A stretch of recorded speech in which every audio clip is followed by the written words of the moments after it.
IT అని దశాబ్దాల క్రితం చంద్రబాబు అంటే కంప్యూటర్ భోజనం పెడుతుందా అని ఎద్దేవా చేసిన ఎందరో ఉన్నారు. ఇప్పుడు వారిళ్లలో ఇంటికొక్క సాఫ్ట్వేర్ ఇంజనీర్లుంటాడు. దిమాకున్నోడు దునియా మొత్తం చూస్తాడని సినిమా డైలాగ్. విజన్ ఉన్న చంద్రబాబు భవిష్యత్తును ముందే ఊహిస్తారు. అది ఐటీ అయినా, నదుల అనుసంధానమైనా, జల సంరక్షణ అయినా, ప్రకృతి వ్యవసాయమైనా చంద్రబాబు దార్శనిక ఆలోచనల నుంచి వచ్చి కార్యరూపం దాల్చినవే. రాజకీయం అంటే అధికారం చెలాయించడం కాదు, ప్రజలిచ్చిన అధికారాన్ని దేశ రాష్ట్ర ప్రజల అభివృద్ధికి వినియోగించడం అన్న ఎన్టీఆర్ నినాదాన్ని తెలుగుదేశం పార్టీ విధానం నారా చంద్రబాబు నాయుడు మరింత ముందుకు తీసుకెళ్లారు.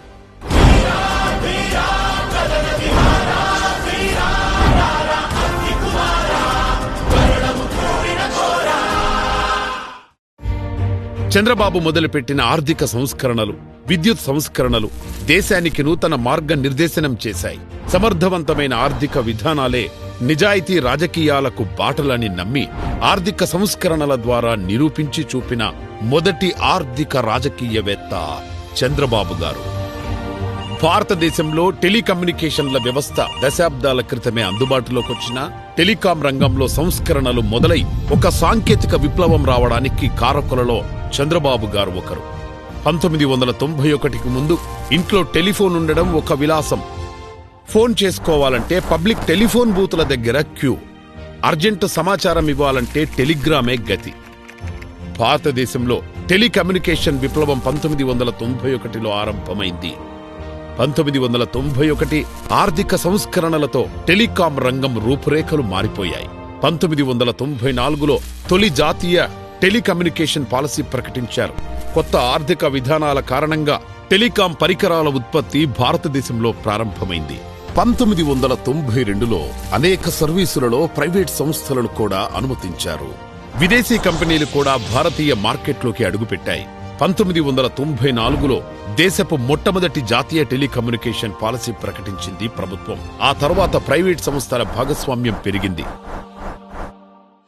Telecom regulatory authority of India TRAI 1997లో ఏర్పడింది. రెండవ జాతీయ టెలికమ్యూనికేషన్ పాలసీ 1999లో వచ్చింది. కేంద్రంలో ఉన్న ప్రభుత్వాలు టెలికాం సంస్కరణలను ఒకరి తర్వాత ఒకరు ముందుకు తీసుకెళ్లినా ఆనాడు హైటెక్ ముఖ్యమంత్రిగా ప్రపంచం దృష్టిని తన వైపుకు తిప్పుకున్న చంద్రబాబు మాస్టర్ మైండ్ సలహాలు సంస్కరణల వెనక ఉన్నాయి. నాటి వాజ్పేయి నేతృత్వంలోని ఎన్డీఏ ప్రభుత్వం హయాంలోనే దేశ టెలికాం రంగంలో సంస్కరణలు చేపట్టేందుకు చంద్రబాబు నేతృత్వంలో ఒక కమిటీ వేశారు. 1997 వరకు బిఎస్ఎన్ఎల్ మాత్రమే ఫోన్ కనెక్షన్ ఇచ్చేది.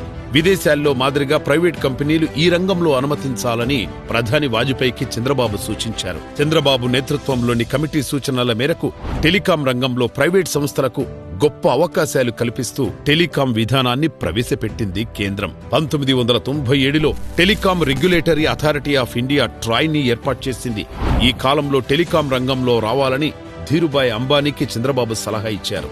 ఈ విషయాన్ని ధీరుభాయ్ అంబానీయే ఓ సందర్భంలో చెప్పారు. నేటి టెలికమ్యూనికేషన్ రెవల్యూషన్ ఫలాలు దేశ ప్రజలు పొందుతున్నారు. దీని వెనక కేంద్రం ప్రవేశపెట్టిన సంస్కరణలు ఉన్నాయి.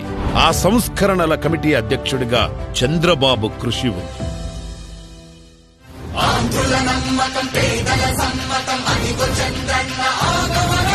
ప్రగతి ప్రభంజనం జగతి విరాజనం అదిగో వస్తుంది తెలుగు తేజం.